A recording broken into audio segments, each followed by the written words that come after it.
오늘 하나님께서 우리에게 주시는 말씀은 고린도후서 5장 11절에서 21절까지 말씀입니다. 고린도후서 5장 11절에서 21절까지 말씀입니다.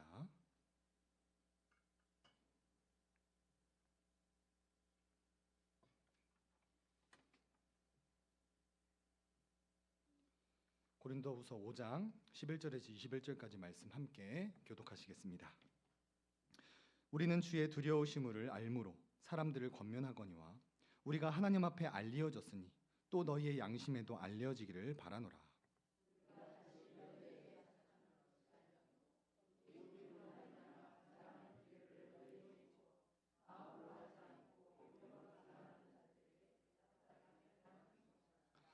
우리가 만일 미쳤어도 하나님을 위한 것이요 정신이 온전하여도 너희를 위한 것이니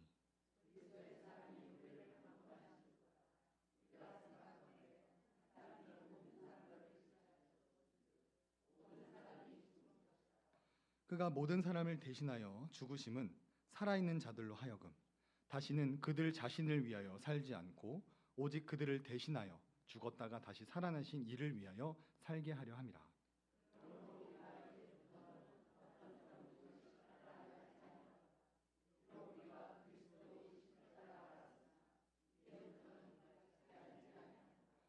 그런즉 누구든지 그리스도 안에 있으면 새로운 피조물이라. 이전 것은 지나갔으니 보라 새 것이 되었도다.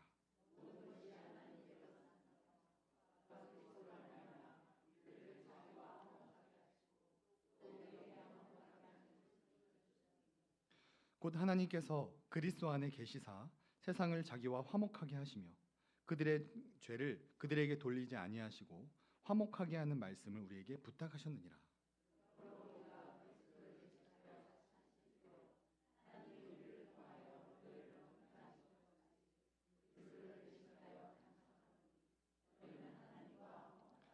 함께 읽겠습니다. 하나님이 죄를 알지도 못하신 이를 우리를 대신하여 죄로 삼으신 것은 우리로 하여금 그 안에서 하나님의 의가 되게 하려 하심이라. 아멘. 우리 김문재 집사님 특송으로 하나님께 영광 올려드리겠습니다. 오늘 본문 9절 위에를 보시면 화목하게 하는 직분이라는 소제목이 달려 있습니다. 하나님과 사람을 화목하게 하는 직분을 예수님께서 감당하셨고 승천하시면서 이 직분을 우리에게 위임해 주셨습니다. 그래서 우리가 이 땅에서 해야 되는 일은 복음 전하여서 하나님과 원수된 자들을 화목하게 하는 직분을 우리가 감당해야 합니다. 그래서 우리는 이 직분을 잘 감당하기 위해 5주간 예수 그리스도에 대해서 기독론에 대해서 말씀을 살펴보았습니다. 우리가 믿고 전해야 되는 예수님은 어떤 분이십니까? 예수님은 죄로 원수되었던 하나님과 우리 사이를 이어주시는 중보자이시고 자기 백성을 죄에서 구원할 자이시고 인성과 신성을 가지고 이 땅에 오셔서 참 인간으로 우리의 모든 죄를 짊어지셨고 참 하나님으로 죽음에서 부활하신 분이십니다. 그리고 직무를 가지고 계시죠. 선지자 직분, 제사장 직분, 왕의 직분을 감당하셨고 우리의 죄를 위해 하늘 영광에서 지옥까지 낮아지셨고 또다시 높아지셔서 재림주로서 다시 오실 예수님을 믿고 우리가 전해야 된다는 것을 살펴보았습니다. 우리가 이 예수님을 잘 믿고 잘 전하여서 이 화목하게 하는 직분을 잘 감당하는 우리가 되었으면 좋겠습니다. 자, 오늘 이 시간에는 그리스도 안에 있는 하나님의 공의로운 자비하심이라는 제목으로 말씀을 살펴보기 원합니다. 설교를 하기 전에 먼저 말씀을 이해하기 쉽도록 하나님의 속성에 대해서 잠시 살펴보겠습니다. 하나님이 어떤 분이신지, 하나님이 어떤 속성을 가지고 계신지 잠시 살펴보면 우리 출애굽기 34장 6절 말씀 함께 읽어보겠습니다. 시작.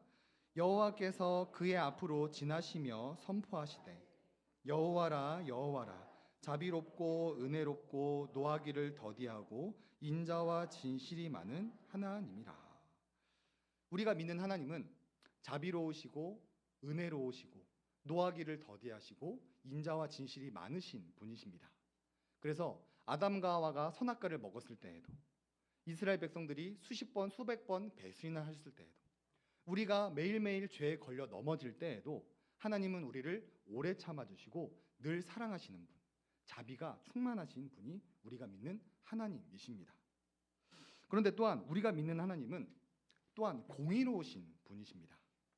출애굽기 34장 7절 하반절 말씀 함께 읽겠습니다. 시작. 그러나 벌을 면제하지는 아니하고 아버지의 악행을 자손 3, 4대까지 보응하리라. 우리가 믿는 하나님은 또한 공의로우신 분이십니다. 그래서 우리가 지은 죄를 면제하지는 않으시고 반드시 보응하시는 분이시죠. 하나님은 자비로우셔서 우리의 죄를 용서하기를 원하시지만 또한 공의로우시기 때문에 우리의 죄를 반드시 벌하셔야만 하는 이 이중적 속성을 가지고 계십니다. 하나님은 이 난감한 상황을 어떻게 해결하셨을까요?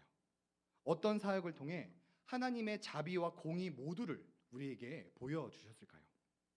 바로 예수 그리스도를 통하여서 하나님의 공의와 자비를 모두 나타내 주셨습니다. 그 내용을 오늘 함께 살펴보면 첫 번째로 예수님을 통해 어떻게 공의를 나타내셨는지 살펴보겠습니다. 우리 1번 대지를 함께 읽겠습니다. 시작. 예수님께서 우리의 죄를 대신하여 죽으셨습니다.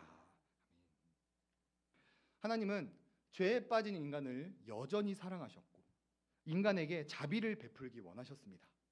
그러나 죄인을 아무 이유 없이 용서해 준다면 그것은 불의한 재판장이기 때문에 자기 아들에게 우리 죄를 대신 짊어지게 하심으로써 우리의 공의를 나타내셨습니다. 14절 말씀에 그리스도의 사랑이 우리를 강권하시는도다. 우리가 생각하건대 한 사람이 모든 사람을 대신하여 죽었은즉 모든 사람이 죽은 것이라. 여기서 강권하다라는 것은 하나님의 사랑에 붙잡혔다라는 의미입니다. 지금 사도 바울은 자기 자신이 하나님의 사랑에 붙잡혀 있다. 어떤 행동도 취할 수 없을 정도로 그리스도 사랑의 지배를 받고 있음을 말해 줍니다. 그런데 사도 바울이 이전에 어떤 사람이었습니까? 사도 바울은 바리새인이었고 열심당원이었고 누구보다 그리스도인들을 증오하던 사람이었습니다. 공의에서 살인 면허권을 받아 숨어있는 그리스도인들을 잡아 죽이는 것이 사도 바울의 직무였습니다. 그런데 그랬던 사도 바울이 어떻게 지금 하나님의 사랑에 붙잡혀 있을 수 있겠습니까? 그 이유는 우리의 모든 죄를 예수 그리스도에게 대신 짊어지게 하신 그 하나님의 공의를 깨달았게 되었을 때 사도 바울이 하나님의 사랑에 매일 수 있었습니다. 사도행전 9장 말씀을 보시면 땅에 엎드려져 들음에 소리가 있어 이르시되 사울아 사울아 내가 어찌하여 나를 박해하느냐 하시거늘 대답하여 주여 누구시니이까 이르시되 나는 내가 박해하는 예수라. 자신이 박해하던 그 예수가 자신을 포함하여 모든 사람의 죄를 짊어지고 대속하셨다는 그 하나님의 공의를 깨달았게 되었을 때 사도 바울은 하나님의 사랑에 휩싸일 수가 있게 되었습니다. 바리새인이었고 살인 면허까지 가지고 있었던 초엘 엘리트에 자기 자신이 주인이 되어 마음대로 사륙을 즐기던 그 사도 바울이 하나님의 공의를 깨닫게 되자 하나님의 복음을 전하는 미친놈이다라고 소리를 들을 정도까지 하나님의 복음을 전하는 자로 변하게 되었습니다. 19절과 21절 말씀을 보시면 곧 하나님께서 그리스도 안에 계시사 세상을 자기와 화목하게 하시며 그들의 죄를 그들에게 돌리지 아니하시고 화목하게 하는 말씀을 우리에게 부탁하셨느니라. 하나님이 죄를 알지도 못하신 이를 우리를 대신하여 죄로 삼으신 것은 우리로 하여금 그 안에 하나님의 의가 되게 하려 하심이라. 우리는 죄인이었습니다. 이 죄 때문에 죽음을 맞이하고 죄 때문에 심판을 받고 죄 때문에 지옥을 가는 것이 마땅한 존재였습니다. 그런데 하나님은 그 죄를 우리에게 돌리지 아니하시고 그 죄를 자기 아들에게 대신 짊어지게 하심으로 말미암아 하나님의 공의를 실현해 주셨습니다. 이 복음을 듣고 사도 바울이 하나님의 사랑에 휩싸일 수 있었습니다. 다시 본문을 보시면 14절에 모든 사람을 대신하여 죽었은즉 15절에 그가 모든 사람을 대신하여 죽으심은 오직 그들을 대신하여 죽었다가 다시 살아나신 이를 21절에 하나님이 죄를 알지도 못하신 이를 우리를 대신하여 죄로 삼으신 것은 이것이 우리가 전해야 될 복음입니다. 예수님께서 내 죄를 대신하여 죽으셨다. 하나님께서는 공의로우셔서 우리 죄를 반드시 벌하셔야만 하는데 그 죄를 우리에게 돌리지 않으시고 자기 아들에게 우리 죄를 짊어지게 하셔서 대신 죽게 하셨다라는 것이 바로 영혼을 살리는 복음이다라는 것이지요. 사랑하는 우리 성도님들은 이 복음을 전파해 주시기 바랍니다. 사랑하는 가족들에게, 믿지 않는 친지 자녀들에게, 이 염창동에 있는 자들에게, 이곳에 올 새가족들에게 예수님께서 내 죄를 대신하여 죽으셔서 하나님의 공의를 나타내셨다는 이 놀라운 복음을 전해 주시기를 바랍니다. 오늘 한국교회에 너무나도 많은 거짓 복음이 선포되고 있습니다. 예수 믿으면 복 받는다. 순종하면 복 받는다. 봉사하면 복 받는다. 헌금 많이 하면 10갑절, 100갑절로 돌려받는다. 어떤 목사는 10년 동안 신앙생활했는데 여전히 가난하다면 그것은 신앙생활을 잘못했기 때문이다라는 이런 거짓 설교를 하는 게 오늘 이 세대입니다. 오늘날 많은 교회들이 복음 전하여 영혼을 살리는 것이 아니라 투자하여 배당금 받는 그런 기업가 같은 교회들을 세워가고 있습니다. 저는 이런 시대에 우리 애소망교회가 복음 전하여 영혼 살리는 교회가 되었으면 좋겠습니다.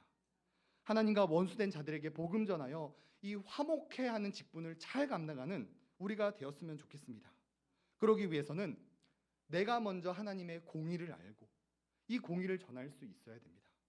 하나님의 공의가 무엇입니까?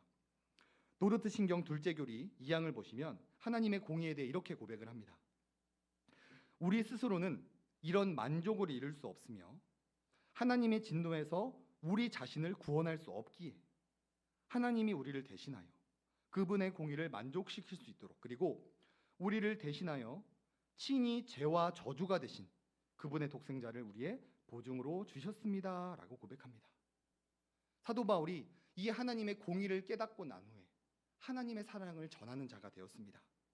자신이 죄인이었음을, 죄인은 스스로 구원할 능력이 없음을, 그런데 이 예수님께서 나의 모든 죄를 대신 짊어지시고 십자가에서 죽으셨음을, 이것을 믿기만 하면 구원받게 된다는 그 하나님의 놀라운 공의를 깨닫게 되었을 때 새 사람이 되어서 그리스도를 죽이던 자가 그리스도를 전하는 자로 변하게 되었습니다.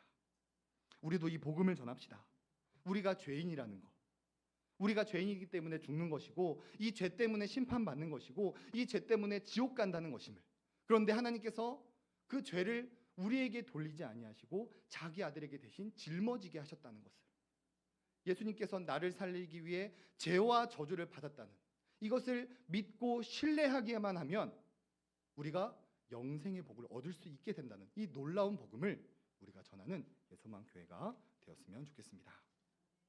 자, 두 번째로 예수님을 통해 어떻게 자비를 나타낼 수 있는지 살펴보겠습니다. 우리 2번 대지를 읽겠습니다. 시작. 예수님께서 우리를 새 창조하셨습니다.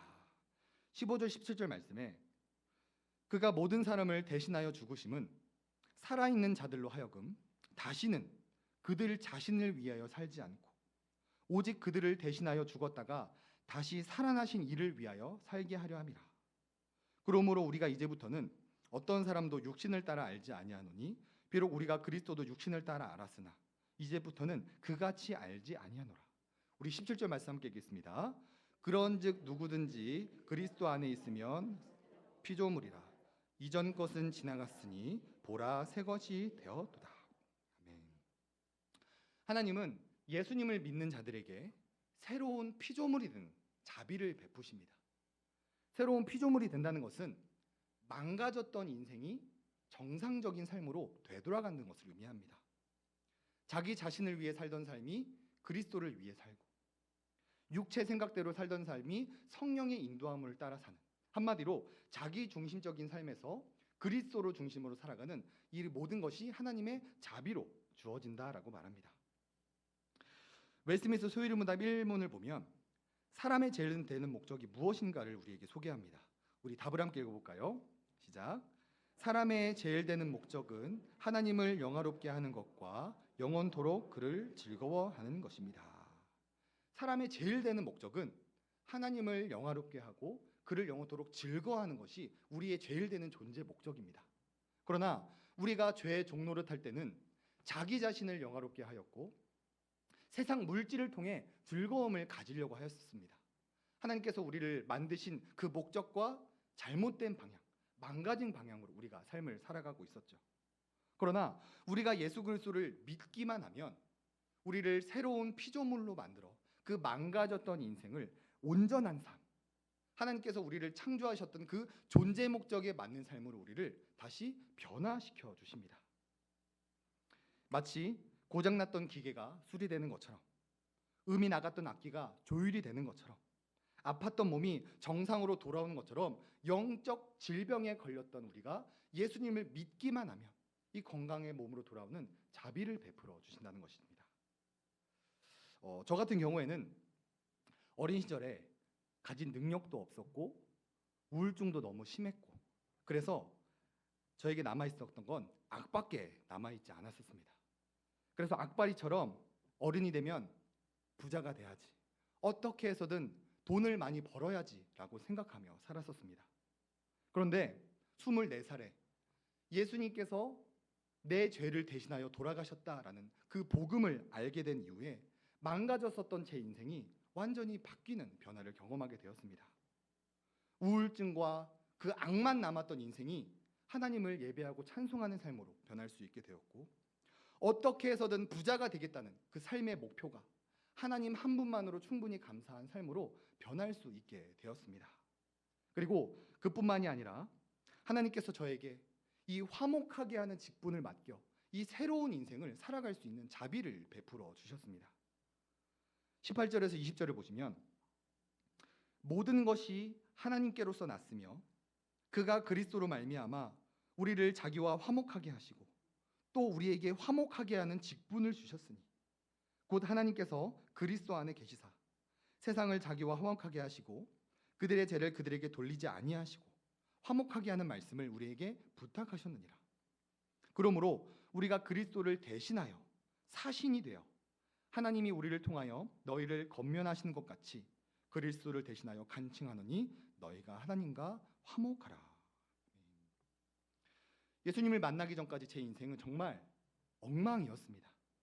예수님을 만나지 못했다면 지금쯤 어딘가 가서 나쁜 짓 하다가 길에서 객사할 인생이었습니다. 그러나 예수님께서 나의 죄를 대신하여 죽으셨다는 그 복음을 알게 되자마자 망가졌던 제 인생이 정상적인 인생으로 바뀔 뿐만 아니라 그리스도의 복음을 전하는 이 화목하게 하는 직분을 받아 새로운 인생을 살아갈 수 있게 되었습니다. 이것이 바로 하나님께서 그리스도를 통해 우리에게 베풀어 주시는 자비로움입니다. 망가졌던 인생을 새로운 피조물로 거듭나게 하시고 화목해 하는 직분을 주셔서 새로운 인생을 살아가게 하는 것이 바로 하나님께서 그리스도를 통해 우리에게 주시는 그 자비로움이다라는 것이죠. 우리 성도님들도 이 자비로움을 모두 경험해 보지 않으셨습니까? 어려운 고생길을 걸어온 우리 성도님들의 이야기를 들어보면 목사를 신격화했던 분들도 계시고, 헌금 많이 내면 복 받는 줄 알고 헌금 많이 했던 분들도 계시고, 출근하랴 등산 가랴 이 핑계 저 핑계 대면서 교회 출석 안 하셨던 분들도 계시고, 교회는 다니지만 맹목적인 믿음을 가진 채 아무런 봉사도 하지 않으셨던 분들이 이곳에 앉아 있음을 압니다. 우리가 예전에는 이렇게 하나님을 속삭이던 사람이었는데 우리 지금 모습이 왜 이렇게 너무나도 아름답게 변할 수 있었습니까? 하나님의 자비하심으로 인해 우리가 새로운 피조물이 되었고 화목해 하는 직분을 받아 새로운 인생을 살아갈 수 있게 하나님께서 자비를 베풀었기 때문에 집사의 직분, 권사의 직분, 장로의 직분, 또한 이 건강한 교회를 세워가는 이 하나님 나라를 전하는 우리가 될 수 있게 되었습니다. 이것이 바로 그리스도를 통해 베푸시는 하나님의 자비하심이며 이것이 세상에 전해야 될 복음입니다. 망가졌던 인생을 정상화시키고 잘못된 길을 걸어가는 자들에게 화목해하는 직분을 주셔서 올바른 길, 새로운 인생을 살아가게 하는 그 하나님의 자비하심을 우리가 이 세상에 전파해야 된다라는 것이죠. 오늘날 너무나도 많은 교회들이 기복신앙에 빠져 있습니다. 예수 믿으면 잘 된다라는 것을 복음이라고 착각하며 그것을 전합니다. 그러나 복음이라는 것은 예수 믿으면서 어떤 콩고부를 얻어먹는 것이 아니라 삼위 하나님께서 우리를 위해 하신 일이 복음입니다. 복음이란 무엇입니까? 함께 읽어보겠습니다. 시작. 삼위 하나님께서 우리를 위해 하신 일. 복음이라는 것은 예수님 믿으면 어떻게 된다라는 것이 아니라 죄인이었던 우리를 위해 삼위 하나님께서 하신 일을 복음이다라고 말합니다. 그래서 우리는 우리가 전해야 될 복음을 살펴보았습니다. 우리가 전해야 될 복음이 무엇입니까? 우리 1번, 2번 같이 읽어보겠습니다. 시작. 예수님께서 우리의 죄를 대신하여 죽으셨습니다. 예수님께서, 우리 2번도 읽겠습니다. 예수님께서 우리를 새 창조하셨습니다. 아멘. 바로 이것이 우리가 전해야 될 복음입니다. 예수님 믿었더니 아파트가 팔렸다. 예수님 믿었더니 자녀가 대기업에 취직됐다는 것을 전하는 것이 복음이 아니라 예수님께서 우리의 죄를 대신하여 죽으셔서 그 공의를 나타내셨다는 것. 예수님께서 우리를 새로운 피조물로 만드시고 화목해 하는 직분을 주셔서 그 새 인생을 살아가게 하신 그 하나님의 자비로움을 전하는 것이 복음이며, 이 복음을 전할 때 지옥에 가는 영혼이 천국에 가게 되는 놀라운 역사가 일어나게 됩니다. 우리의 소망교회는 진짜 복음을 전해주셨으면 좋겠습니다. 무언가를 해야 되고, 무언가를 하면 복받고, 무언가를 하면 안 되고, 그런 이상한 사회복지관에서만 알려줄 것 같은 이상한 복음을 전하는 것이 아니라 삼위 하나님께서 우리를 위해 무엇을 하셨는지를 전해주기 원합니다. 삼위 하나님께서 우리를 위해 무엇을 하셨습니까? 하나님과 사는 사이를 이어주기 위해 중보자가 되셨고, 자기 백성을 죄에서 구원하기 위해 오셨고, 참 인간으로 우리의 죄를 짊어지셨고, 참 하나님으로서 부활하여 우리의 부활의 보증이 되어주셨습니다. 선지자, 제사장, 왕의 직분을 수행하셨고, 우리 죄 때문에 지옥까지 낮아지셨고, 우리의 구원을 완성하기 위해 재림주로서 높아지셨습니다. 그리고 오늘 살펴본 것처럼 예수님은 우리의 죄를 대신 짊어지셨고, 그 예수님을 믿기만 하면 우리를 새로운 피조물로 만들고 화목해 하는 직분을 주어 새 인생을 살아가게 하시는 분이 바로 우리가 믿고 전해야 될 예수 그리스도이십니다. 그리스도인들을 죽이러 가던 사도 바울이 예수님께서 나의 죄를 대신 위해 죽으셨다는 그 사실을 알게 되고 복음을 전하는 자로 바뀌게 되었습니다. 그래서 오늘 본문에 이렇게 고백합니다. 18절 함께 읽어보겠습니다. 시작. 모든 것이 하나님께로서 났으며, 모든 것이 하나님께로부터 났습니다. 이 세상이 창조된 것, 우리가 구원을 받은 것, 예수만교회가 설립이 된 것, 자녀가 출생하고 직업을 가지고 결혼하는 것, 모두 하나님의 작정과 예정 가운데 일어나는 것입니다. 그래서 우리가 전해야 되는 것도 하나님께서 무엇을 하셨는지를 전하는 것이 복음입니다. 우리 성도님들은 지금까지 어떤 방식으로 복음을 전해 오셨습니까? 알기는 아는데 어떻게 전해야 되는지 모르는 분들이 참 많고, 혹은 예수님 믿으면 병 낫는다더라, 예수님 믿으면 잘 된다더라는 식으로 복음을 전하는 분들이 계셨을지도 모릅니다. 하지만 정말로 영혼을 살리는 복음은 삼위 하나님께서 우리를 위해 하신 일이 무엇인지를 전할 때 영혼이 구원받는 놀라운 역사가 일어나게 됩니다. 우리가 이것을 기억하면서 가족에게 복음을 전할 때에도, 이곳에 온 새 가족에게 복음을 전할 때에도, 부침개 전도를 하면서 만나는 그 분들에게도 삼위 하나님께서 우리를 죄에서 구원하기 위해 하신 그 놀라운 일들을 전해주심으로 말미암아 많은 영혼들을 구원해내는 그런 예수만교회가 될 수 있도록 이 시간 함께 기도하며 나아가시겠습니다.